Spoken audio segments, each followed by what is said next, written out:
میں اس کا گواہ ہوں. جب اندر آئے تو مجھے کہا کہ وہ آپ کا مرکز. میں نے کہا یہی ہمارا مرکز ہے.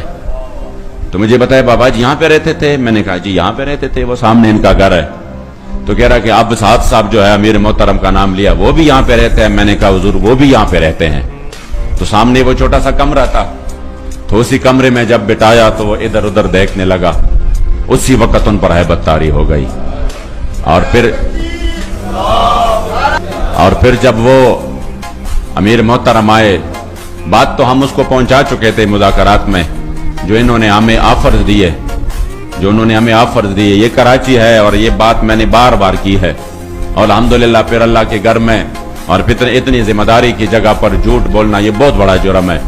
اور یہ بار بار میں نے پشتو میں, اردو میں, یہ ہے سوشل میڈیا پر, کہ انہوں نے ہمیں کہا نا کہ آپ اس معاہدے سے پیچھے ہٹ جائے تو ہم آپ کو یہ دیں گے, ہم آپ کو یہ دیں گے, تو ہم آپ کو یہ دیں گے. بہت سارے انہوں نے ہمیں آفرز کیے, سینٹ بھی دیں گے, ہم آپ کو آن دا اسپاٹ جتنا پیسہ آپ مانگتے ہیں ہم آپ کو پیسہ بھی دیں گے. اور یہ نہیں کہ ہم یہ پیسہ اس لیے دے رہے ہیں کہ ہم آپ کو خرید رہے ہیں. نہیں, آپ تو ماشاءاللہ دین کا اتنا کام کر رہے ہیں کہ ہم یہی چاہتے ہیں کہ ابھی آپ ایک مسجد میں کر رہے ہیں تو ہم آپ کو بازار میں لے کے چلے. ابھی آپ صرف پاکستان میں کر رہے ہیں تو ہم چاہتے ہیں کہ آپ جو ہے نا دنیا میں گھومے پھرے. اس کو بھی ہم پاسپورٹ دیں گے, آپ کو بھی وہ پاسپورٹ دیں گے, تو آپ کو ویزوں کی بھی ضرورت نہیں رہے گی. آپ گھومے پھرے, اس مشن کو آگے بڑھائے, اپنے مساجد کو پیسے دے, اپنے مدارس کو دے, اپنے شہداء کو دے, اس پہ آپ دین کی خدمت کرے. اس طرح کی. اور آئندہ کے لیے تیسری جو سب سے بڑی انہوں نے دی, آئندہ کے لیے ابھی سے جو بھی قومی حلقہ ہو, جو بھی صوبائی حلقہ ہو, وہ ابھی سے آپ ہمیں بتائیں کہ یہ حلقے ہمارے لیے چھوڑ دے. ہم ابھی سے لکھ کر دیتے ہیں کہ یہ آپ کے لیے چھوڑ دیتے ہیں. بس صرف اس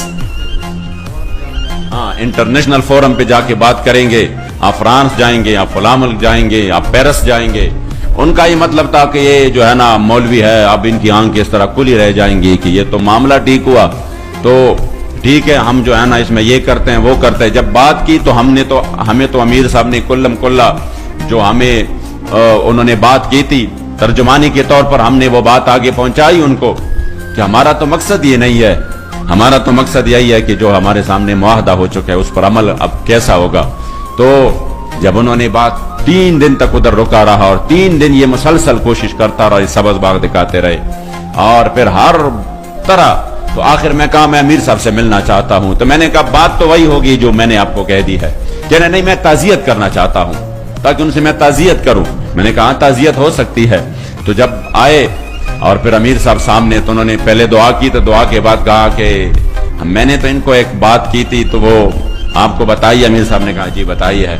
تو کہہ رہا ہے کوئی تو آپ مانے نا, میں نے تو اپنے وزیر اعظم صاحب کو بالکل کہا تھا کہ میں یہ مسئلہ منواؤں گا ان سے اور میں حل کر کے آ جاؤں گا.